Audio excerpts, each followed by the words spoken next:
Hear this. Birdy num num. Birdy num num. Birdy num Check one, check two. What's up, ladies and gentlemen, and welcome back to another episode of the Birdy Num Num podcast. Sanjay Manaktala here. Hope you are having a good week. I myself am having a decent week. I hope everyone is taking care on this worldwide lockdown, quarantine, making the most, and I am trying to make the most of not only this day, this week, this month, but also this year. As you can tell, this week on the podcast, I want to talk about something that actually is very apt right now for the current situation of the coronavirus, of the lockdown, of the quarantine. Is of course my year off of alcohol. Yes, ladies and gentlemen, friends and family, I have just completed 365 days of no drinking, no alcohol. I quit smoking also about 355 days ago.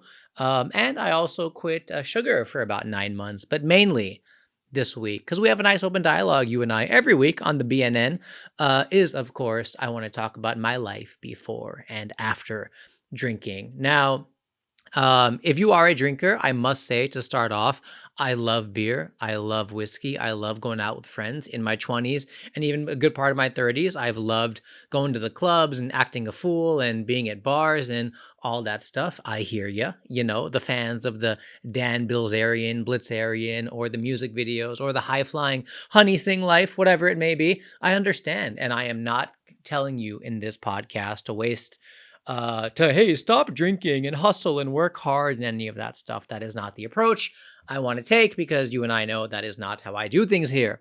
And this is my first podcast, by the way, from the USA. I am at my buddy Farhan's place here in Hollywood. We are quarantining over here, and he has a nice little room where I am recording the podcast. So I'd be curious. Let me know, guys. Do I sound better or worse?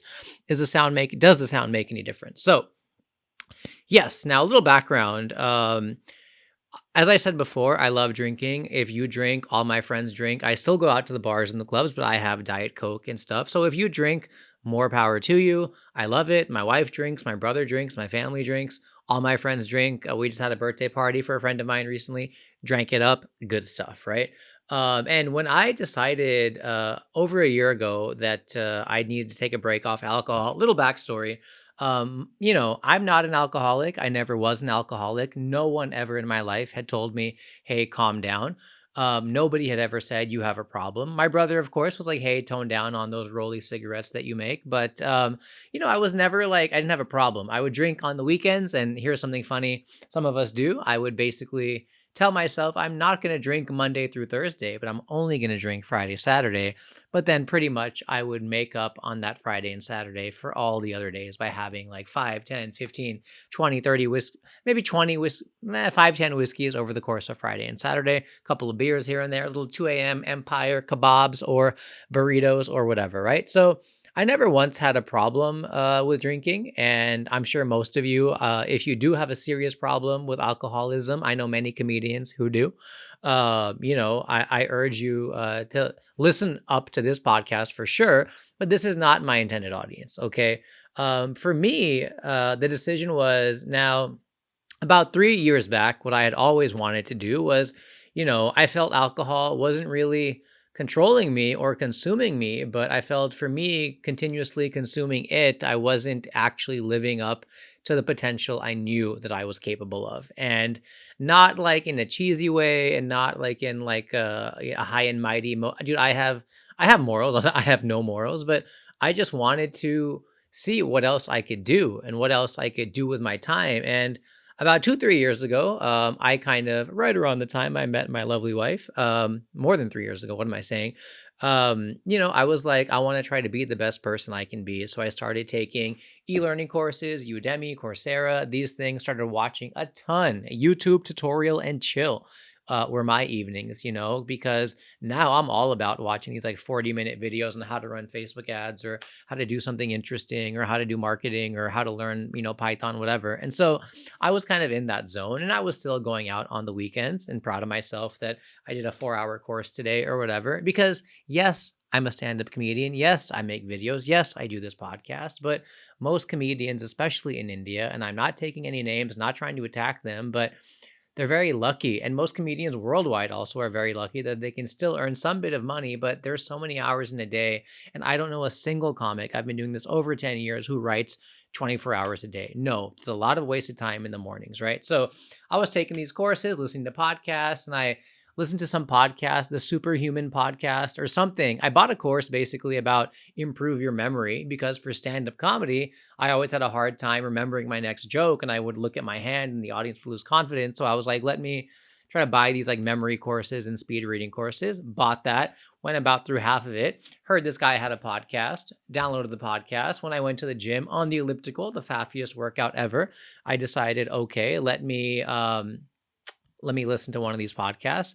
And he had a guy on there, some Australian dude, who was talking about, how he quit drinking, almost running on 4 or 5 years now. And every year for the last few years, I've had a challenge to myself where I would quit alcohol for 30 days. Because in stand-up comedy, and maybe in your career in IT or office happy hours, and not Corona time right now, but in general, there's a lot of going out and you drink because you're bored, you want something in your hand, you need something to do with your fingers, whatever. And so I thought, all right, I want to listen to this guy, what he had to say. And he basically said something that struck a chord with me, which I am now passing on to you, as well as the kind of results of my 1 year experiment, which was, and I still haven't drank, by the way. So I'm recording this now about 10 days later. So it's actually almost 375 days. And so he was like, dude, alcohol, I never had a problem with it either. It just wasn't, it was holding me back. The opportunity cost of drinking was holding me back. And that really kind of stirred in my head. And when I was hearing it, I was on that 30-day challenge, right? Where I was like at day 20 and it had already been like however long. And then I thought, dude, okay, interesting. My wedding was coming up, so I got smashed. I continued drinking, reset that 20 days back to zero. And then it just kind of like, it was always floating around there. And so I was like, okay, the last few years since 2016, I've been quitting alcohol for about 30 days out of the year. And then I would go crazy the rest of the year on the weekends. Again, nothing crazy, like alcoholic wise, but crazy in the sense like party hard. And then I was like, well, I'm not addicted to drinking, but there used to be a time when I was younger, when I was 18, 19, where I wouldn't drink, but I would have just as much fun with my friends. We would stay up late till 3 or 4 in the morning. We would talk, we would hang out, we would laugh. And you get older, you kind of lose that boyish innocence, that happy-go-lucky charm, whether through relationships or drugs or school or real life or family or whatever. Life basically knocks you down. And so for me, I was like, okay, I'm married now. I'm looking after more than just myself. I'm happy the way things are going, but I know deep down, I know they could go a lot better. And I know I have a lot to learn. And I don't want to just do the same jokes that I've been doing the last 4 or 5 years for the same corporate shows. And I'm making okay money, but is this all there is? And I feel a lot of people, you're making 30, 40, 50,000 US or 20, 30 lakhs, or even six figures, 100K, 200K. And you worked 4 hours that day. You sent a couple of emails. You reviewed a couple of PowerPoints. You woke up early at 5 a.m. to answer the email, so you looked like you were working. But so many of us know that we are operating not at the peak that we used to operate. And for me, especially because my wife is studying for her USMLEs to take those again, even though she was a working doctor in India, I see her studying, 7, 8, 9 hours a day. So I have nobody to hang out with anyways during the day. So I was like, all right, wow, dude, I am going to decide to quit booze. Like, if things are going well, but there's that quote, insanity is doing the same thing over and over again and expecting a different result. So I was like, what's the one constant the last 10 years that I haven't changed? I've tried being vegan, I've tried being vegetarian, I quit some of the stuff for a month here and there. Lost weight, gained weight, used dating apps, didn't use dating apps, tried dressing like this, doing these jokes, these videos, these editing, but what's something I've not really stopped doing, and that was drinking. So I made a promise to myself on the day one of our favorite comedy clubs, Take Five, aka Phi Dang, before it had closed, had shut down. The owner was like, "Hey, I'm giving you guys all free alcohol tonight, big party." And I was like, "All right, that's the night. That's the night I'm stopping." Went there, got smashed, and the next day, I was like, "All right, let's do this." And my whole rationale for quitting booze which may resonate with some of you. For some of you else, maybe like, nah, work hard, party hard. I don't believe in that shit. But my rationale was this, okay? It was, I know in my heart of hearts that, you know, if I go meet a friend, harmless, hey man, let's catch up at 8:30 at so and so bar in Bangalore or wherever, that turns into 8:30 to about 11. We're drinking and bitching and complaining and gossiping and not really doing anything, but we're just having conversation, hanging out, as the youngsters say. And then, at 11 o'clock, I eat something unhealthy I shouldn't. I have like 5 cigarettes along the way because we're out. It's loud. And when you drink, what else do you want to do? And, I come home at midnight, 1 o'clock. 2,000 rupees, $35, whatever, poorer, I guess you could say, eating the same junky bar food and then falling asleep, all those calories, all those things. And I've literally wasted, 8 p.m. to 1 a.m., almost 25% of my full day. And more than that, my waking hours, basically doing nothing productive. And so many of us like to make these plans when we're at bars and, oh, we should do this, or why is that person doing that? But we actually never do anything aside from just going to the bars and talking about it. And I have so many friends. I've done this for years. So I was like, let me just see what stopping alcohol could do. And uh, I gotta tell you, man, like the opportunity cost of drinking is pretty high. Not from like a look, if you can control your alcohol, I can control my alcohol. I get it, completely get it. But the time that you drink mindlessly, and catch up with the same friends you caught up with a week ago, it could be so much better utilized. You know what I mean? The money that you spent, dude, it's so funny. Like I would buy my friends drinks all the time, as you may buy a random girl a drink or a random dude a drink, or you're out with buddies and a friend of a friend has a friend who's visiting from the US. I mean, hey, what do you guys want? Oh, it's cool. I'll get this round, and he never gets a second round, but you just throw $600 like that right away, right? And so 600 rupees, I mean, right? And so you just forget it. And as I was growing up, also, there'd be so many things that I'd be seeing of learn digital marketing and spend $5 here, or download this ebook, or take a podcasting course, or whatever. And I would never spend money online for these things. And these are like the cost of a beer. You know what I mean? These are the cost of freaking 6 Cokes at your grocery store.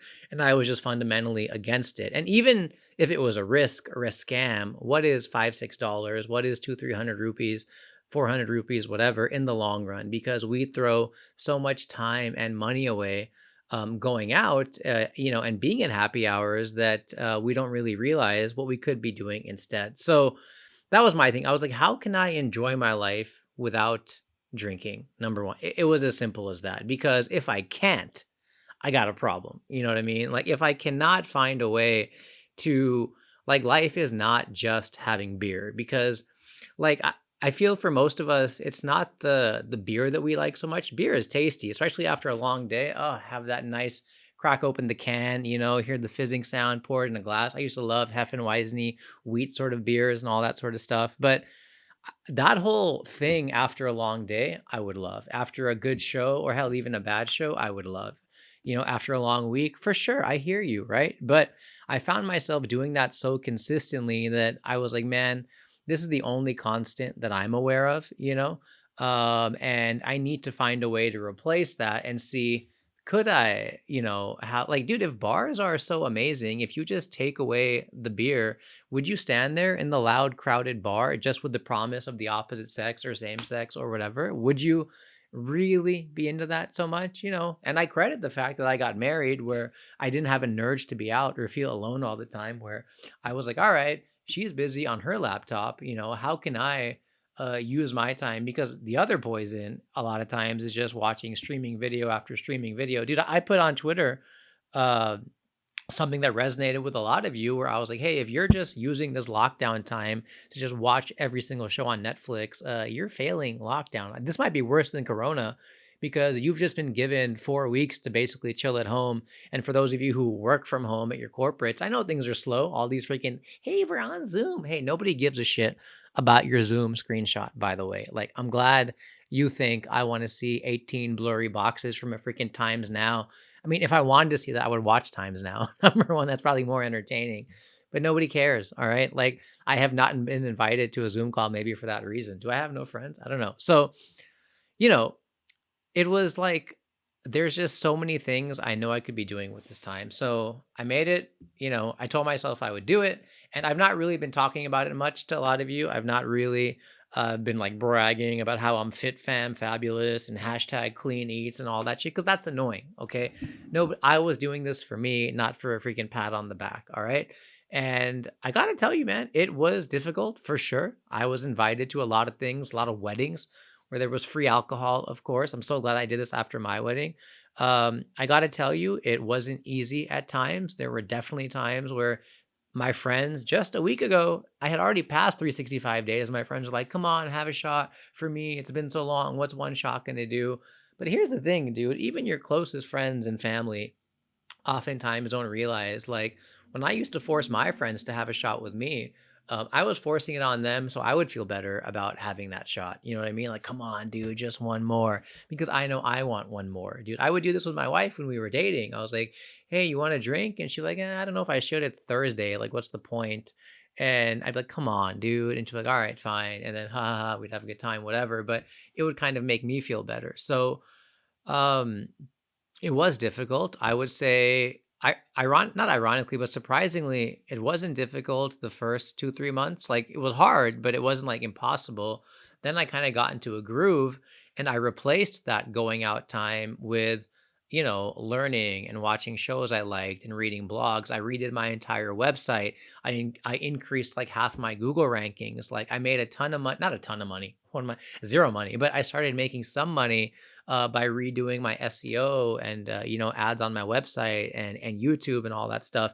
This podcast, thank you guys, has I started this 2 years ago, gave up after like a month, didn't touch it for 8 months, and now I've been at it pretty much every week. And wow, we are doing great, like passing hundreds of thousands of downloads and listeners and subscriptions. And it was never in my wildest dreams. Thank you, Spotify, by the way, for sending all these listeners, and it's just been a blessing, dude. So, uh, yeah, finally, it got really difficult probably around month 10, because I was like, dude, because I still thought I was going to start again. You know what I mean? I was still like, all right, I'm going to get there. And once I hit 365 days a year, I'm going to do it. I'm going to, have that drink. I'm going to take a picture and take that shot of whiskey and have that beer. But no, man, I surprisingly, by month 11, I was completely over it. And there's been so many positives, not in a cheesy way, because I'm not telling anybody to stop drinking. Enjoy yourself.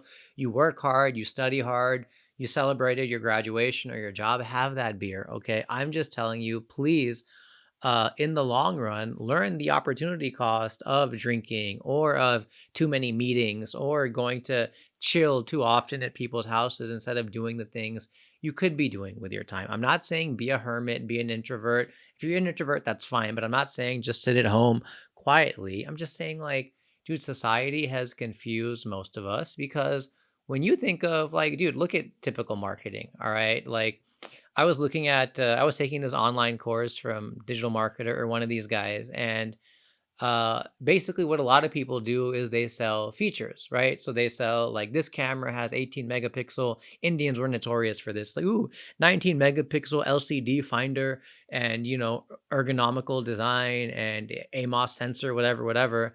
But nobody gives a shit about that. Most customers don't give a shit about that. What they care about is, if you have this camera, you will, capture your son playing football and scoring the goal, and you'll be the hero in your neighborhood. So, like, the camera advertisement is not, hey, best megapixels. It's, hey, capture the memories that count, or make your son smile, or whatever.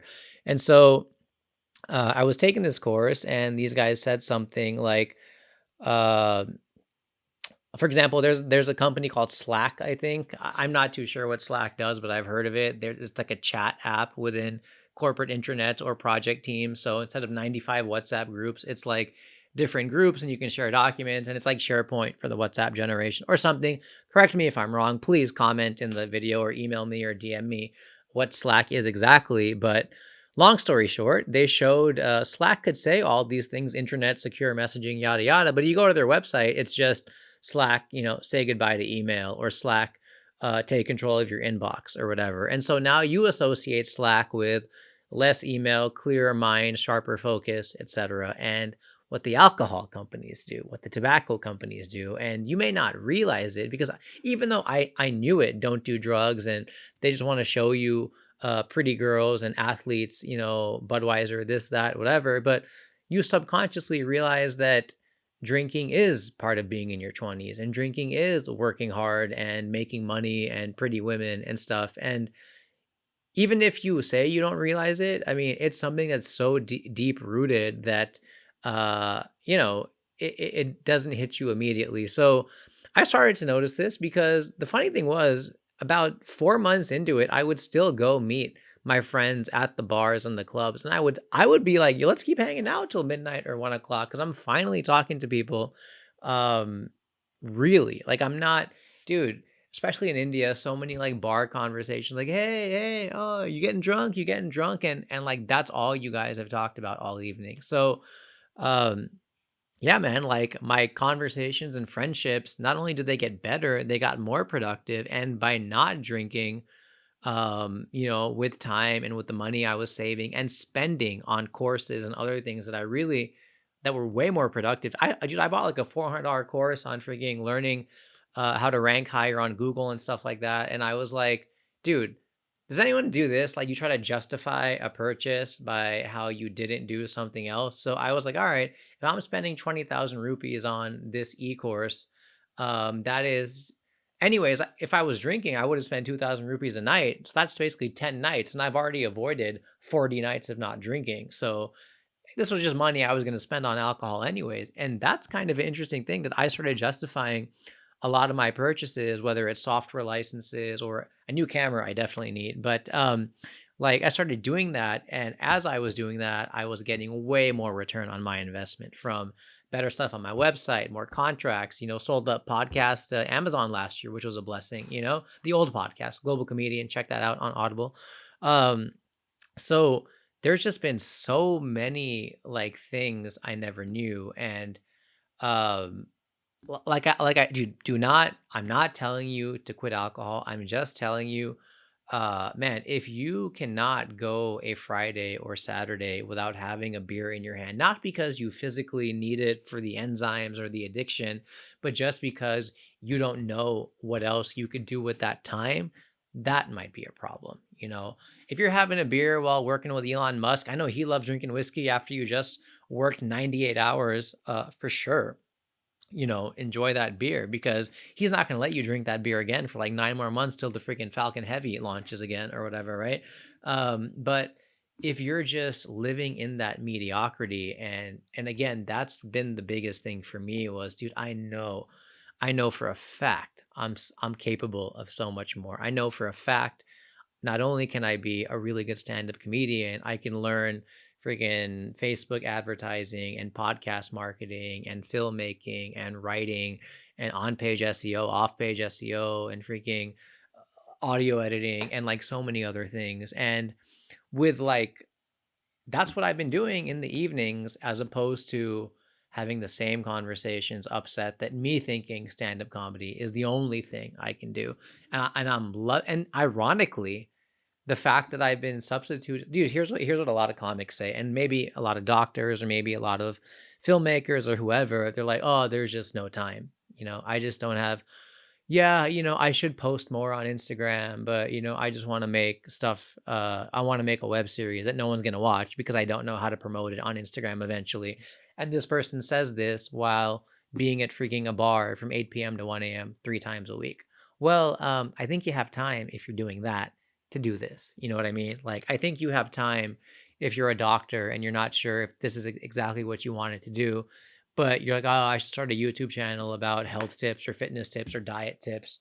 But I'm not sure. By the way, I have an idea for those of you who follow me on Instagram, you might know my wife is killing it. And I have an idea to make because she's a great cook. So I want to make a YouTube cooking channel for her, like Curly Docs, cool recipes. And she's vegetarian, but let me know if you think that's a good idea, if you'd watch that or not. I'm just generally curious. So yeah, so the opportunity cost of drinking was way more than the hangovers or the calories. And look, I'm not even, dude, there are so many obvious benefits that you've heard 1,000 times. Yes, I lost weight in over a year. I probably lost like 9 or 10 kilos just by doing nothing different but stop drinking. I quit smoking just because I didn't have a need to smoke because I wasn't getting drunk. Went to a couple of raves, and you know what they do there, but didn't touch any of that stuff. No chemicals, nothing.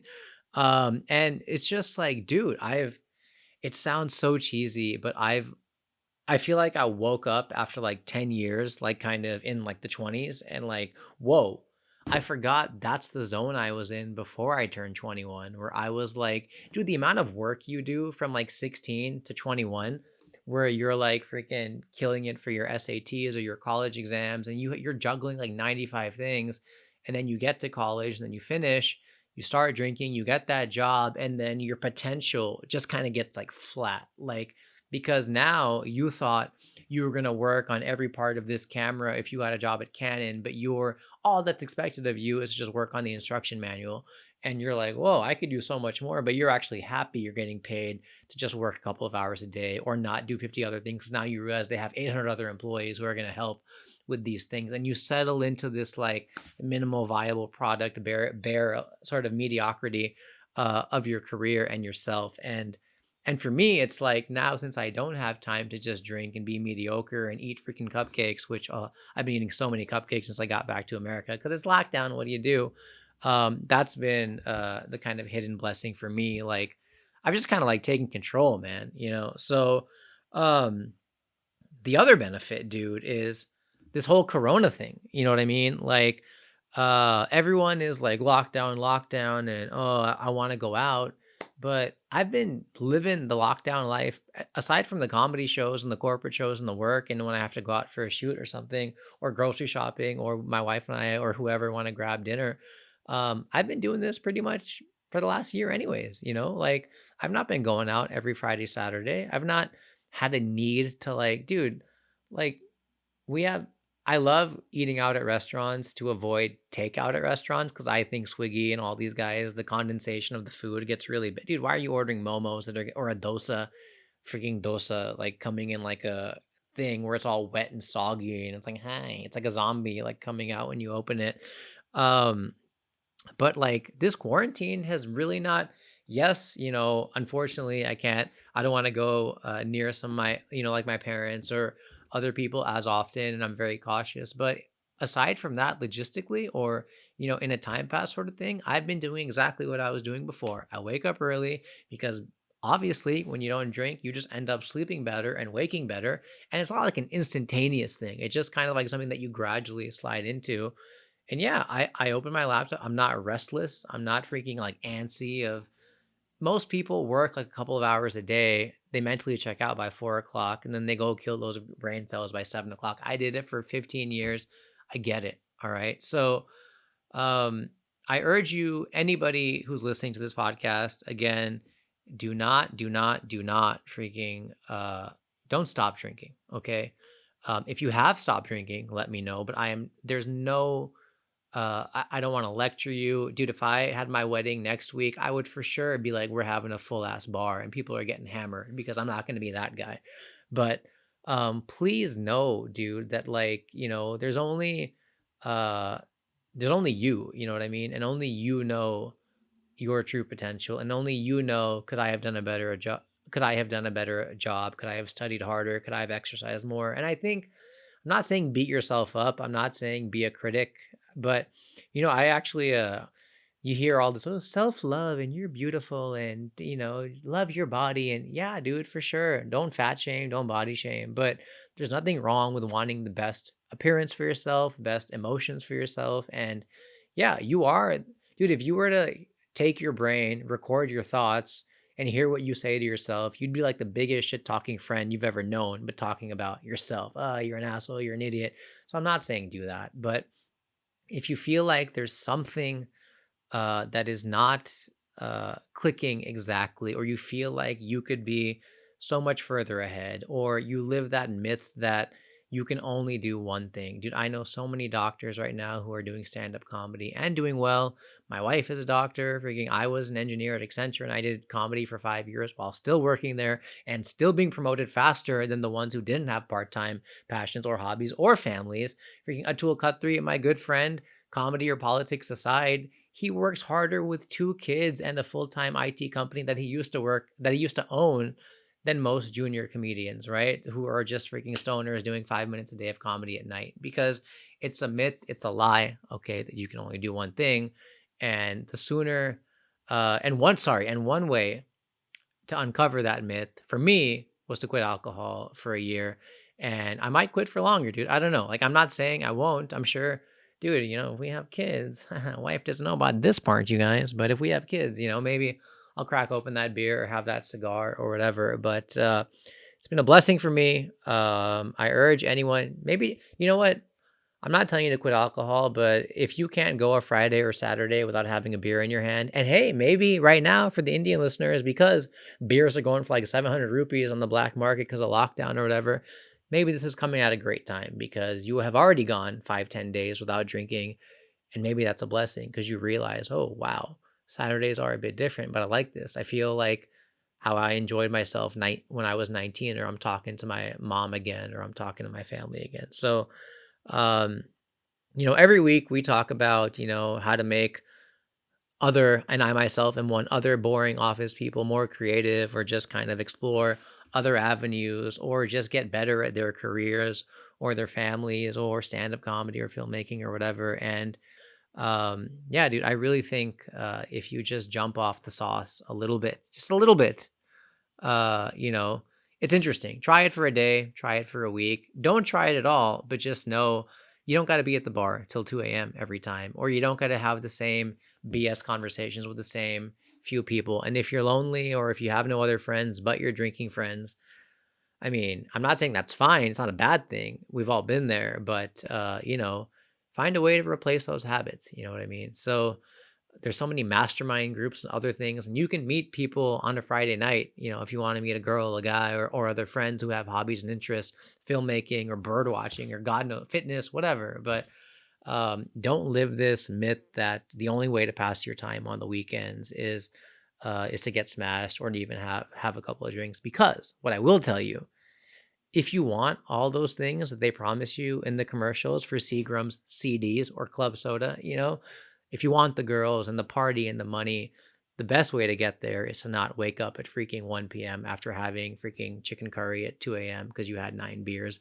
The best way to get there is, exactly where I'm going. So that's it for this week, everyone. I'm not going to talk about this too much more on any other podcast, but I've had a great year, especially thanks to you guys who have kept listening and please subscribe and, write a nice review. Would love it. iTunes, Stitcher, Spotify, whatever. But I really appreciate you guys.